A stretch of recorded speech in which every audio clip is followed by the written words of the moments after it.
You've said that the course of history may be determined to a very significant degree by what the people of the United States will have learned from the catastrophe, meaning, of course, the Vietnam War.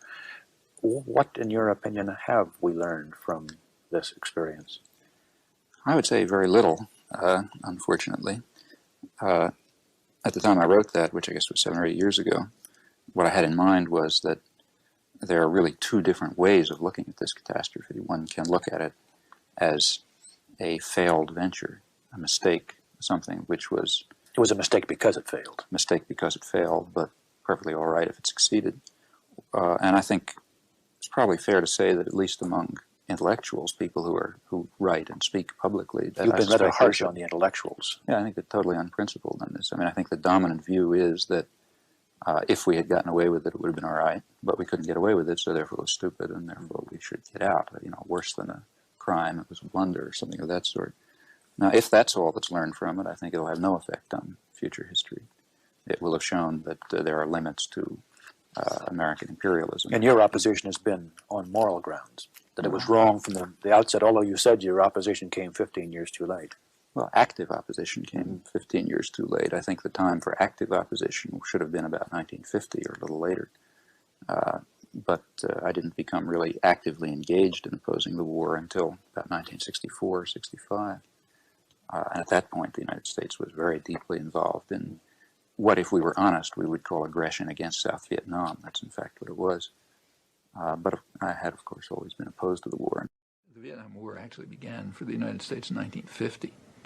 And from 1954 to 1960, the U.S. had a kind of a Latin American-style terror regime in place. And it wasn't any joke. They killed about 60 or 70,000 people, but there was no protest. I mean, zero. When Kennedy took over, they escalated it to, pretty soon it became a direct U.S. attack.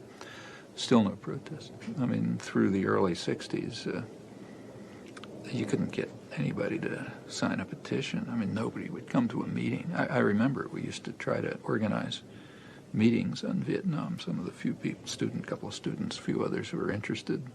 But we'd have to put together half a dozen topics. I mean, Iran, Venezuela, you know, Vietnam, 6 other topics. Then maybe you could get more people than organizers. By 1965 or 1966, it was becoming a big issue. But protests were met with extreme hostility. I mean, take Boston right here. And this is a pretty liberal city. But we couldn't have public protests against the war. They'd be violently broken up. The speakers would be saved from being murdered only by hundreds of state police.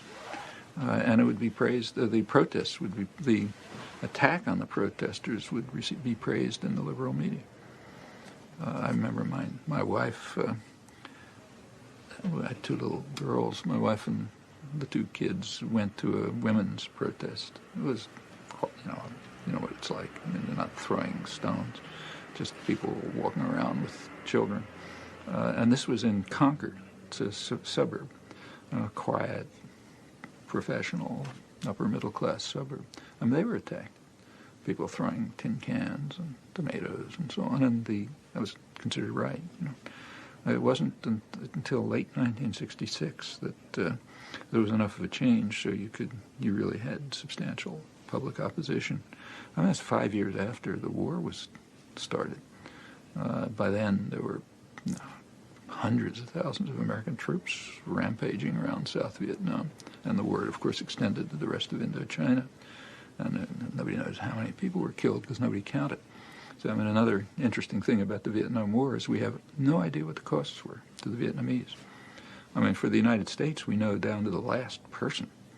And the big post-war issue is finding the bones of American pilots. But nobody has any idea how many Vietnamese died.